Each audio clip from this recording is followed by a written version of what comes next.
Hey guys, it's just a quick recap on texturing objects in Maya.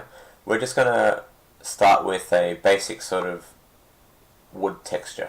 So I'm just going to make a plank of wood basically out of this primitive object. So it's just a regular cube with a bit of scale, and I've translated it up a little bit.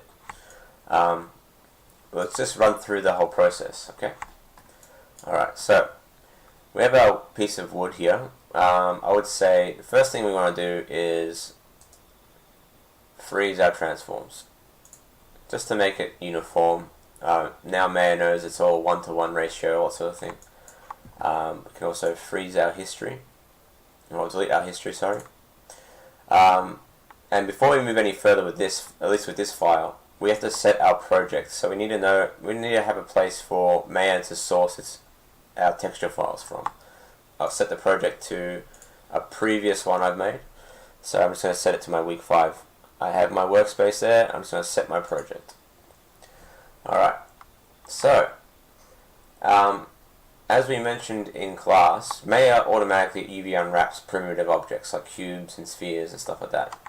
But when you start scaling objects and start skewing the proportions of objects, it won't automatically adapt the UVs to those new proportions. So you have to sort of play with the UV map as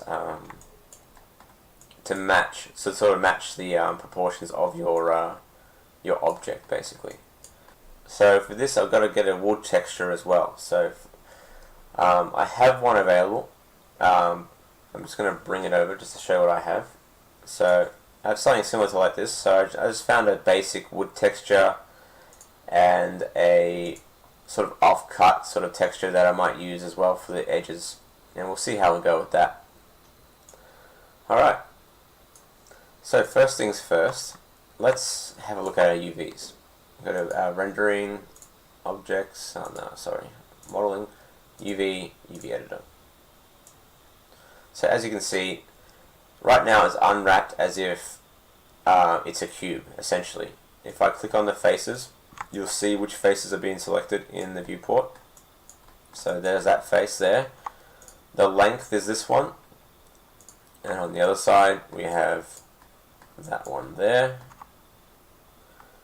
And then we have our other sides here.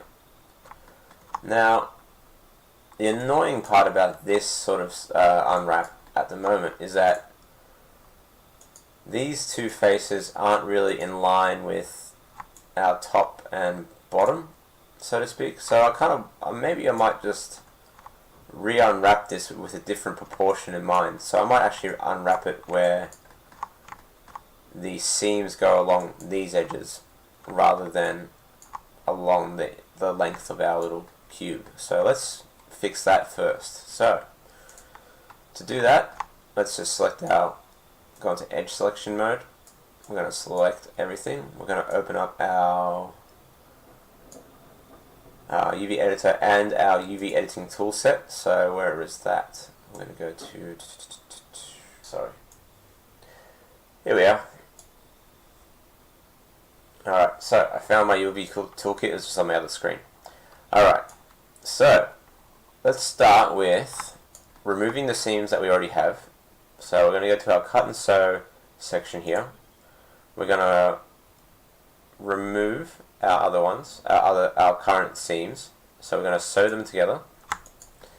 And now instead of unwrapping the entire along the length, we're going to kind of unwrap this way. So basically, we want to have it so these seams kind of go in the opposite direction. So let's just go and sew those back together. Instead of going along the length like that, we're going to go this. Actually, we've got that way, that way, that way. And in the other unwrap, the sew would go along here and then back around. So in our case, we're actually going to go, the final cut will be along the bottom. So we're going to add our seam. I'm going to cut it. I'm going to select everything. Object mode. Face mode. There we go. Open up our layout again, and then we're going to unwrap. So now we have our unwrap in a bit more of a logical sort of way. You know what I mean? So now we can actually texture along the length of our wood and then add our sawn off texture at the bottom there on the edges. Alright, so give that a bit more of a cleaner layout. So we can rotate it into place, we can scale it up. Sorry. And we'll just place it down at the bottom there.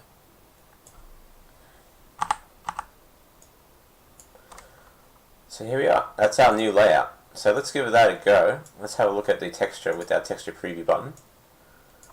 Nice clean sort of UVs there. So we're actually ready to texture at this point. So first thing we got to do, we've got to actually export this layout, this UV layout, so we can actually open this up in Photoshop and sort of trace our UVs with our texture. So we can use the UV snapshot tool. So we just push UV snapshot, and if everything goes to plan, if you've set your project properly, it should automatically export a UV map to that to the images folder of your project. If this doesn't work, I know that sometimes it's a bit buggy with 2018 and it won't export properly. You can kind of semi-cheat it in the sense that try and like maximize the image, this file as much as possible, and take a screenshot of that square and then copy that into Photoshop, and then we can sort of overlay our texture on top of that. And that's a bit of a messy way of doing things, but sometimes it just doesn't want to export the image properly. So I'm going to set it to PNG 2000. I might actually bring this down to 1024.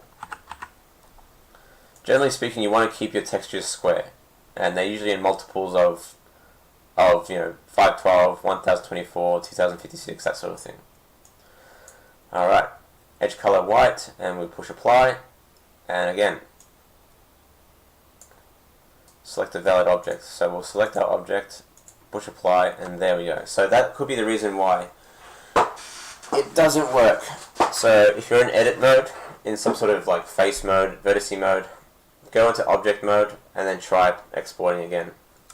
I know it's a bit finicky like that, but that's just how Maya is. Alright, so if we go to our Explorer, let's open up our project file, documents, go to our images folder. So here it is here, out UV. I'm going to open that up in Photoshop. And it looks a bit hard to see now, but if I overlay, if I add a new layer and make it black or whatever, just a dark color, you can see the UV map on this transparent layer. Alright, so let's bring in our texture. I've got my texture here.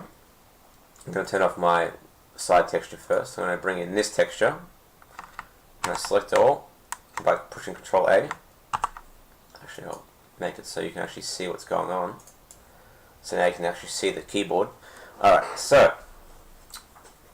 let's have a look at our texture. So we have the grain going along the length of our plank, so that makes sense. So all we really have to do is just copy our file, our wood texture, paste it into our new texture here, and right now the file size is probably a bit larger, so it's quite large at the moment. See how when I select the layer, I'm going to scale that down a little bit.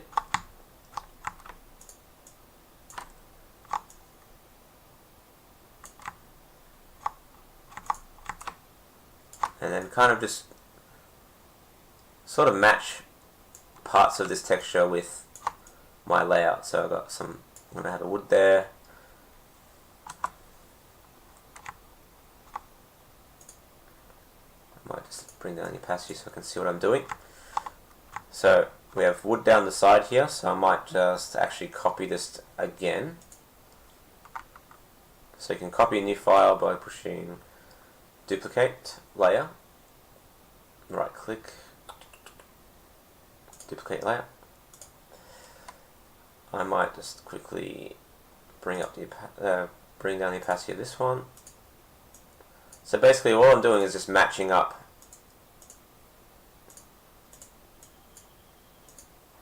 the texture to my UV map, if that makes sense.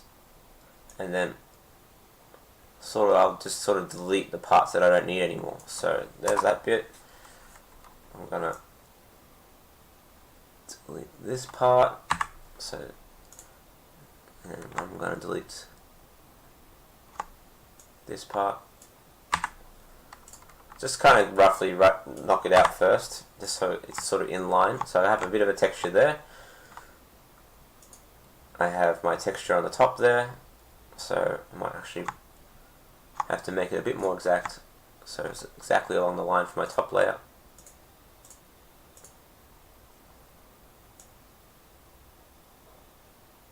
So I'm just kind of trying to line it up as much as possible to my UV map, basically. If you have a tileable texture, you don't really have to do this, but if you're going for more specific sort of texturing, then you'll have to do it the long way with this, unless you have a texture painting software like Substance, in which case that's a lot faster and simpler, because you're basically painting the texture on the object in 3D space. So I've got some texture there, I've got some texture here. You kind of want to kind of have some overlap with it here as well, because the texture will extend over the edges of our object, basically. And I might just duplicate this one here, and then I'll bring back the opacity on my other piece. So now the only bit left is the offcut part. So the part here where technically if it was a plank of wood, there'd be a bit of an offcut. So let's go back to my original texture. I'm going to copy this bit here, and I'm going to kind of cut this in half and use two sides of this part of the texture. So I'm going to copy this layer, paste it. So now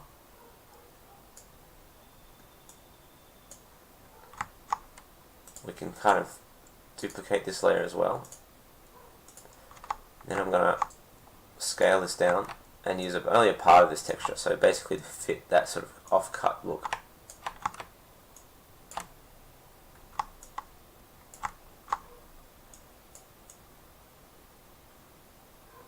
So I might go with something like that. I'm going to keep this on top.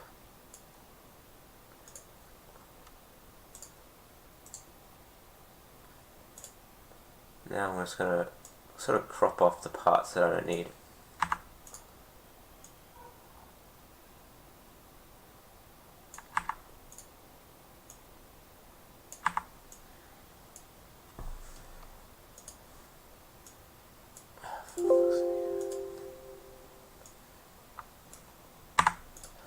Alright, so I have that layer, and now I might just duplicate that one actually and use it on the other side as well.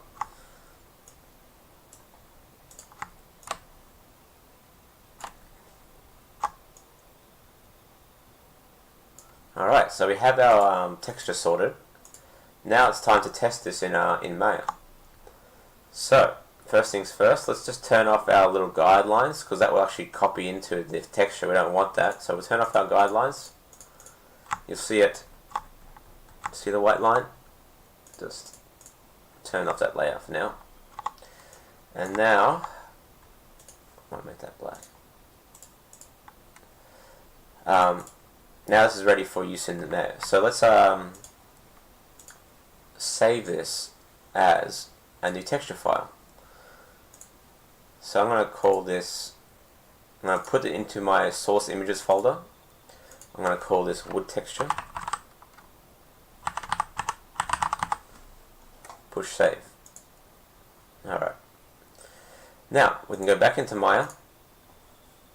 Let's just minimize this stuff here. And now we're ready to apply a texture. So, we'll right click, assign a new material. We're going to give it the redshift shader.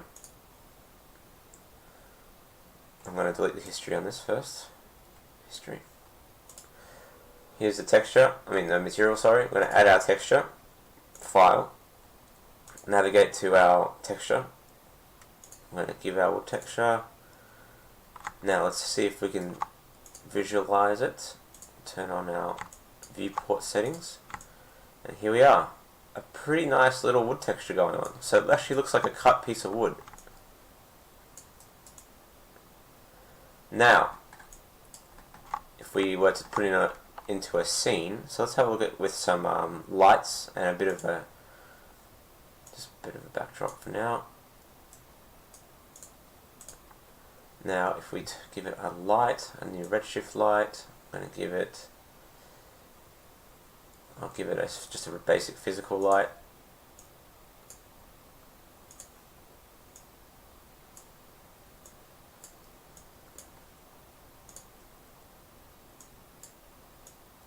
Turn on that setup. Turn off visibility on the light. Increase our intensity, I don't know, 500. I just want to see if I just want to try and demonstrate what else we can do to this to make it even better. So, let's have a look. We'll save that first.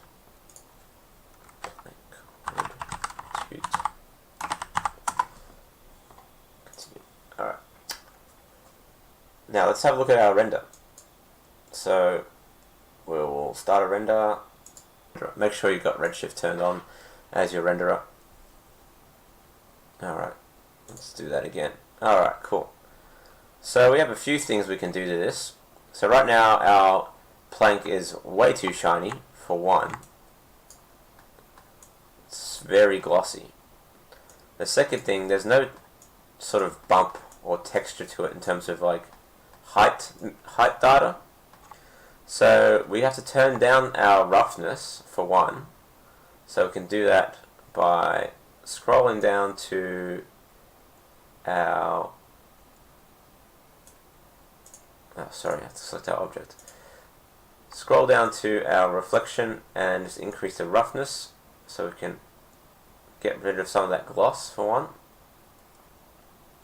The second thing we can do is add a bump map to this.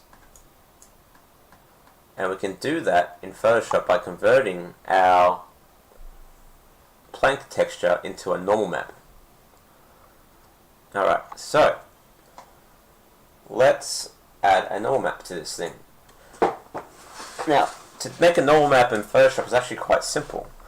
All we have to do is duplicate this as a new file, or combine all our layers together and then generate a normal map from it. So we can actually do that first by, let's just make a group first. We're going to duplicate this group, call it normal map. We're going to turn off our original group, and then we're going to open up our normal map layers. So sorry, I'll just make that a bit larger. Fuck off. We're going to merge these layers. I'm just going to merge them, and then we're going to go to our filter menu, go to 3D, and push generate normal map. So what this will do, it will bring up a little preview of what to expect to see. So we can actually turn this into a cube, and you can actually see how this normal map will react inside our 3D software. And you get also a preview of the sort of bump data that it's going to provide us for our object in Maya.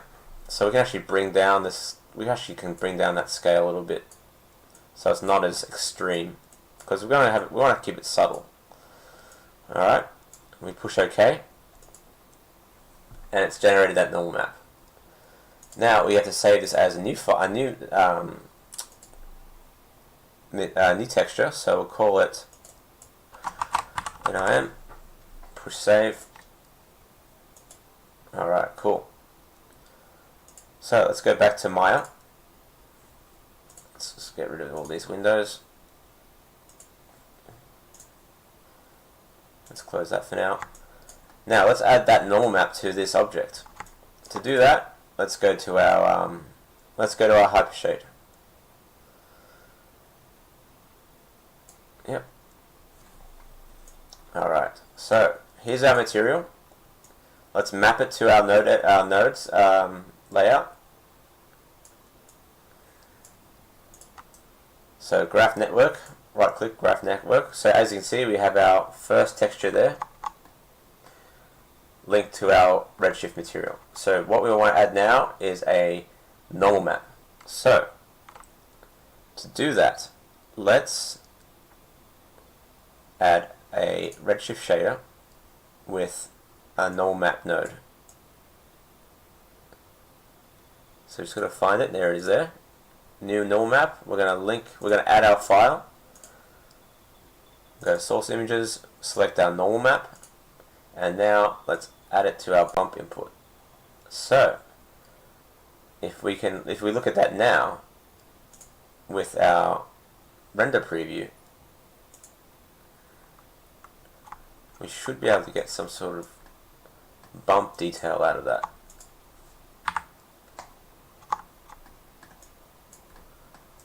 And as you can see, there it is there. Very subtle, but it's there. It's actually given us some height information. Now let's just bring that light across a little bit, like so. You might be able to see it a little bit clearer. So if I bring my camera in, we got a little bit of that height information. So it's actually casting little highlights and shadows along that wood grain. And we can make this further look a little bit better just by adding a bit of a bevel to that as well. So if we go to our mesh tools, go to bevel, open up the options, push apply, selection, come on, bevel. We'll bring that fraction down to a far smaller amount. Increase our segments, and now let's give that a go.